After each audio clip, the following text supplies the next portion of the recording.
Então, Abacuque 3, 1 e 2, o tema desse jejum, né? Nessa manhã, nesse café, é marcas de um genuíno avivamento. Marcas de um genuíno avivamento.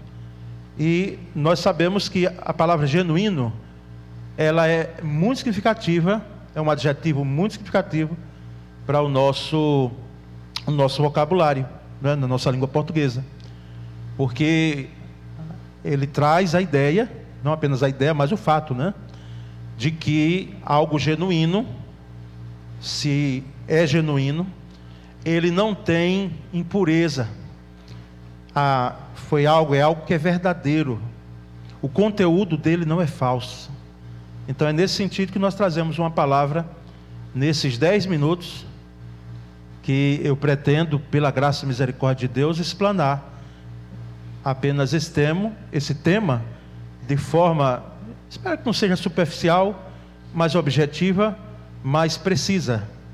Marcas de um genuíno avivamento. Abacuque 3, 1 e 2. Eu leio a Almeida Corrigida Fiel. Oração do profeta Abacuque sobre Siginote. Ouvi, Senhor, a tua palavra e temi.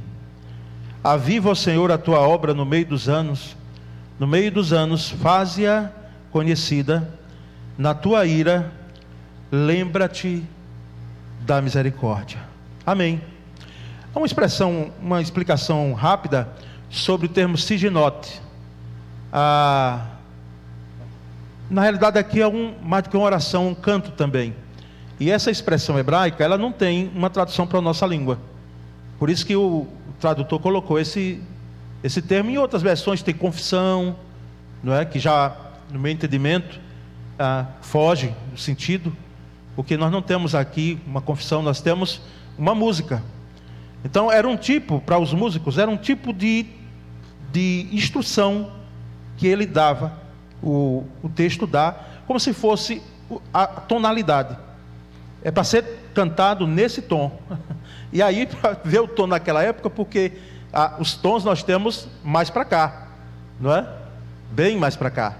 Mas lá na antiga aliança, nós já tínhamos os filhos de Asaf, Jedutum, enfim, todo aquele povo que fazia música, cantando, né? E cantando com vozes divididas, né? Então, essa explicação é necessária. É uma oração, irmãos. É uma oração, é um canto, e pode até ser também uma confissão. Embora a Abacuque, nós vamos perceber que ele é um profeta, ele é um personagem bíblico dos porquês. Você já viu criança, quando ela está em certa idade, em condições normais, geralmente ela pergunta muita coisa. E os pais, nós pais, quem não foi, prepare-se. Porque eu acho que os questionamentos vão ser mais ainda. Porque chega uma idade que ele pergunta tudo, não é? O que é isso? O que é aquilo? O que é aquilo? O que é aquilo? E não brinque com ele, porque ele quer saber. E você tem que responder, não é?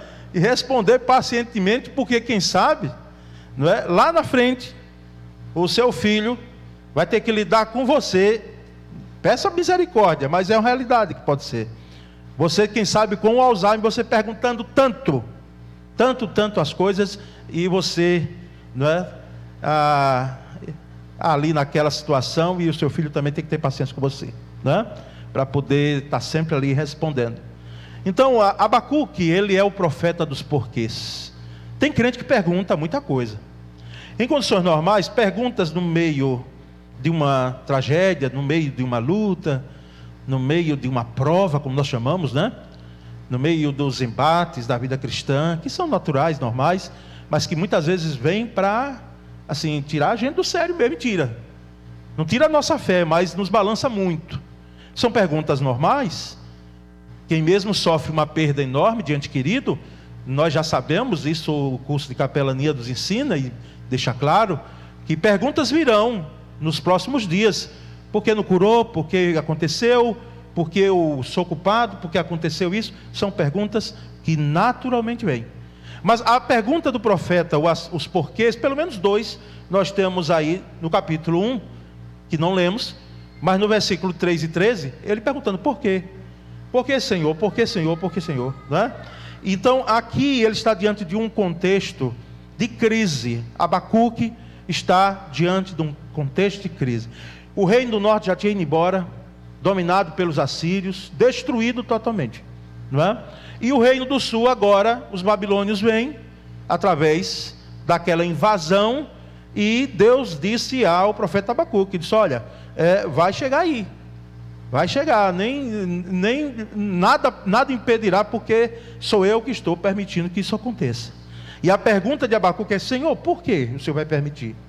Vai permitir que alguém que é um povo que nem conhece o teu nome, vir para aqui nos destruir, nos fazer com que nós possamos ser, na nossa própria terra, escravos?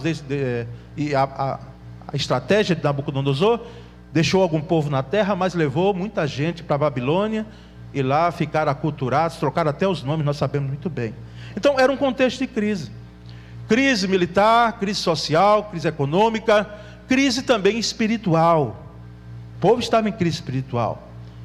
Naquele tempo, você pensa que corrupção é algo novo? Naquele tempo já tinha corrupção. Tanto é que a partir dos versículos 3, você vai ver Deus dizendo: olha, não vai ficar assim não, viu? Para vocês que estão na liderança aí de Israel, porque Israel está assim também por causa de vocês. O povo tem a sua culpa, mas vocês são líderes. E era uma corrupção, né, dentro das esferas executivas, na parte do reinado, e também daqueles que tinham, vamos dizer, o legislativo, né? Aqueles que eram líderes, que criavam, observavam, procuravam observar as leis. E nós temos também esse contexto de injustiça, o pobre sempre oprimido, não é? De imoralidade, de crimes, de violências, de idolatria. Então, assim, nada novo para nós, porque é algo que nós vivenciamos hoje, em maior ou menor grau. Mas vamos lá, porque eu disse que é só um café da manhã. Vou aqui destacar três pontos, porque nós precisamos, ou 3 marcas desse genuíno avivamento. Nós necessitamos de um genuíno avivamento, é uma questão de necessidade. Primeiro é que avivamento é marcado por uma volta profunda e consistente a Deus. Ele é marcado, a primeira marca dele é uma volta, um retorno, isso de forma profunda, não superficial, consistente, não temporária. Não é hoje e tem aquela bênção, derramada das bênçãos, aquela euforia, vamos dizer assim, mas depois pronto, apagou o fogo, ficou nada, o pavio apagou. Então é profunda e consistente. E esse retorno, ele diz a expressão muito clara: ouvi a tua palavra.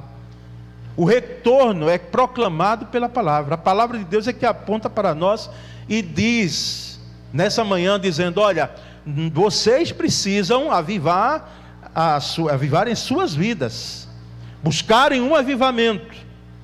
E nós vamos perceber que esse avivamento não é produzido por nós, mas a busca é nossa. E Deus está só assim esperando. Sabe aquela coisa que está perto de você, não é? Nas mãos, quem sabe, de alguém lá próximo, e você tem que ir até lá, e você tem que ir buscar. No avivamento, irmãos, Deus cria no homem, Ele fomenta em nosso coração um desejo intenso por ouvir a palavra. É a palavra, ouvir a palavra. E a palavra bem pregada, não é baboseira não é nada que a gente tem visto aí parecido não. Muita gente falando superficialmente a palavra. Eu peço misericórdia a Deus e aos meus amigos, meus colegas, pregadores da palavra, porque nós temos uma responsabilidade muito grande. Porque a igreja ela não quer ouvir, ela não deve ouvir. Ela necessita de palavra profunda e não superficial. Palavra bíblica. E não coisa assim, muito superficial, que não traga alimento nenhum. Por isso é a palavra que vai nortear esse avivamento. É Deus quem faz com que a palavra seja uma bússola, para que nós possamos dizer: não, de fato, nós necessitamos de um genuíno avivamento. Não é apenas ouvir a palavra, mas dar ouvidos à palavra, ou seja, praticar a palavra. Essa é a primeira marca. Segundo, irmãos, avivamento é marcado pela ação e intervenção de Deus na história. A ação e intervenção. Não apenas Deus age, mas Ele faz intervenções. Quando quer, como quer, a hora que quer. Porque Ele não é um Deus inerte. Porque Abacuque, como alguns crentes, tinha a ideia de um Deus inerte. Deus de braços cruzados. Permitindo que os babilônios viessem, invadissem e está tudo bem. Não, Deus não está inerte em hipótese alguma. E quem somos nós para defendermos Deus? É Ele mesmo quem diz, é a palavra mesmo que diz. E a oração de Abacuque, o canto de Abacuque é: Senhor, aviva a tua obra.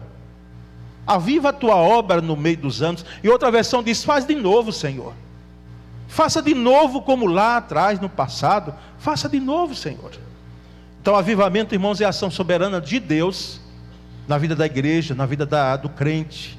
É uma ação soberana de Deus. É resultado de uma busca, e não é uma busca pelos méritos. É bom ler a Bíblia. Leia a Bíblia quantas vezes você puder.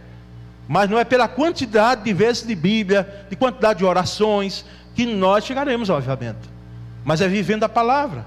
É quebrando, permitindo que o nosso coração seja quebrado, esmiuçado. Que os pecados sejam confrontados pela palavra. Então, avivamento é a ação soberana de Deus. E avivamento não pode ser fabricado por nós. Chegarmos aqui nessa manhã e dizer: olha, vamos fazer o seguinte, vamos produzir um avivamento. Vamos fazer um avivamento. Vamos colocar na agenda da igreja, no dia tal, do mês tal e do próximo ano tal, nós vamos fazer um avivamento. Não é assim. Porque avivamento, ele brota, ele surge, ele nasce, primeiramente, irmãos, do que está tão claro lá em 2 Crônicas 7,14, que a gente sabe de cor: se meu povo que se chama pelo meu nome se humilhar. Começa por aí. Note que nem começa por oração. A oração vem em segundo. Se humilhar é um momento de contrição. É a gente chegar esse ano agora, nesse último domingo, e dizer: Senhor, de fato, o que é que tem de pendência em minha vida? O que é que está pendente? O que é que não está legal? Né? Na expressão do jovem, né? O que é que não está bom? O que é que está desalinhado? O que é que está destoado? Por mais que os acordes dissonantes sejam bonitos e os músicos gostam, não é? Mas na vida cristã é diferente. Tem que estar bem alinhado, bem afinado. E mesmo que seja um acorde distoante, seja distoante da forma que nós podemos ver, mas que está alinhado com as Escrituras. Então é uma intervenção divina, irmãos, na vida da igreja, quando ela mais necessita. E eu pergunto aos irmãos: quando é que mais necessitamos de avivamento?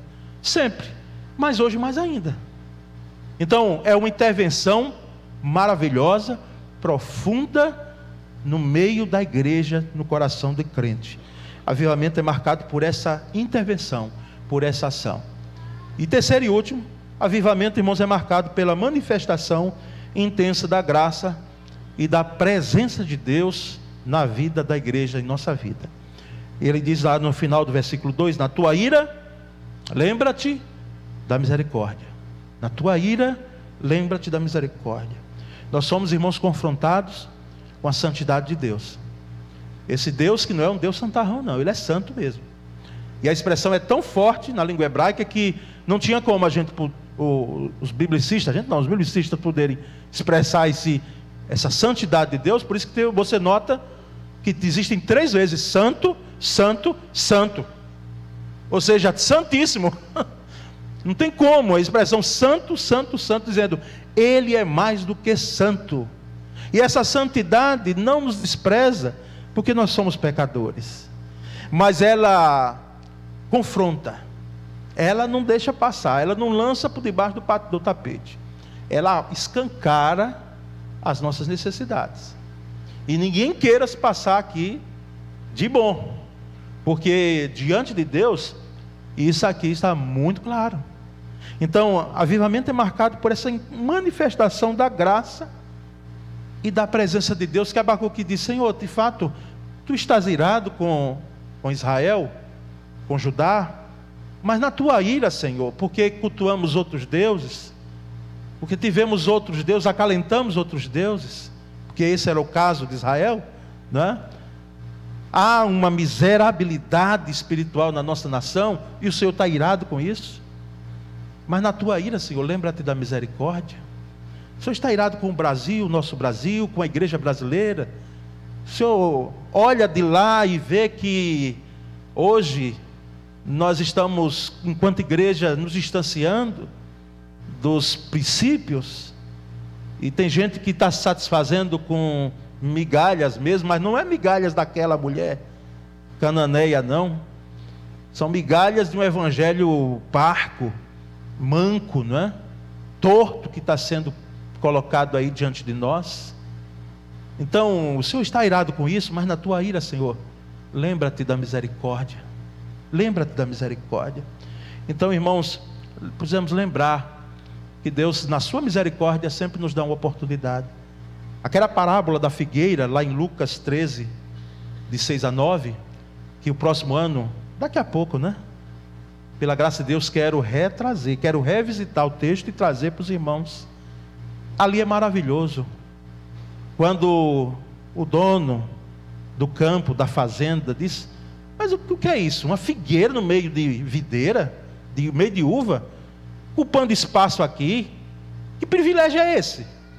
Manda cortar agora, vamos mandar cortar. Corta aí, porque 3 anos que eu venho e não tenho obtido fruto nenhum dela. Ela não tem dado fruto durante 3 anos já.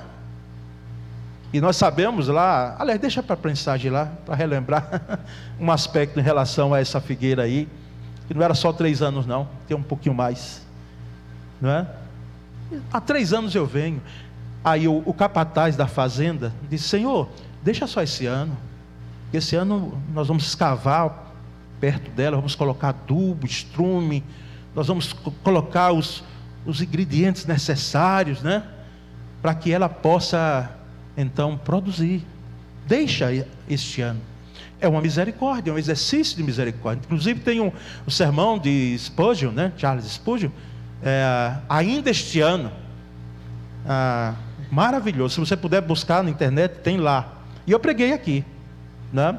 Citei a fonte, que era de Spurgeon, e ele pregou lá no tabernáculo lá em Londres, onde ele era pastor, e muitas vidas eram edificadas, e os sermões lidos, viu? Lidos ali, vendidos até. Rodavam a Europa nos navios, saíam ali, eram sermões impressos e vendidos, e eram bem vendidos, não é?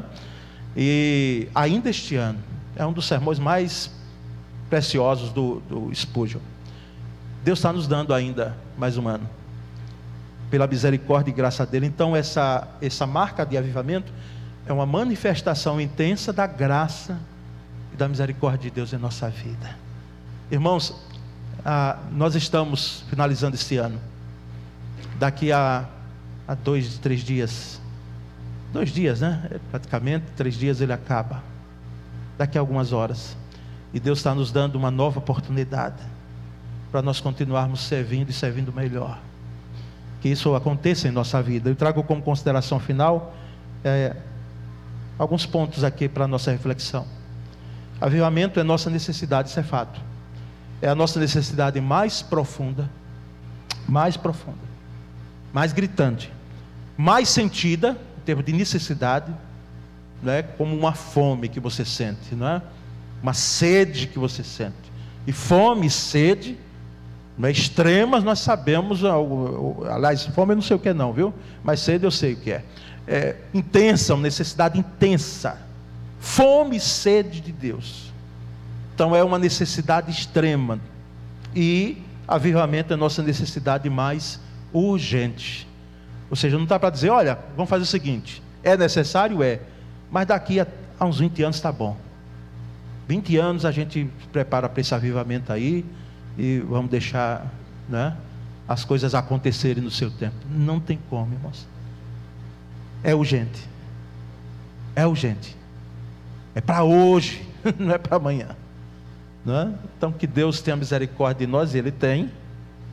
O que é necessário de nossa parte é que nós possamos ver a necessidade e trazer para nós de um genuíno avivamento em nossas vidas.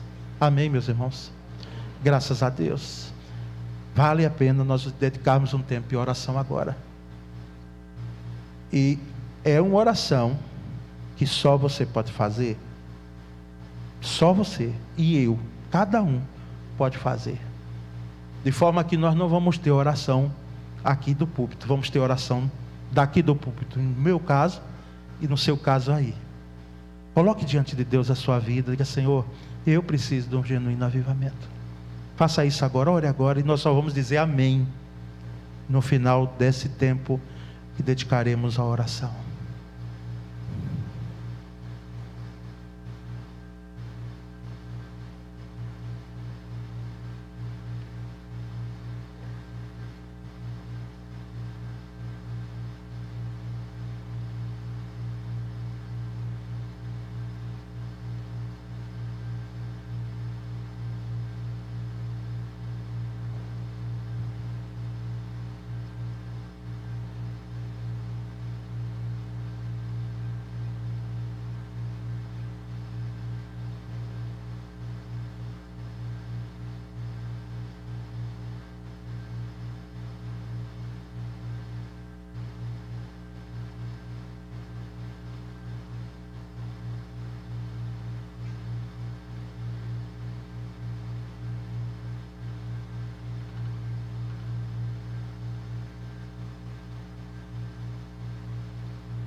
Amém.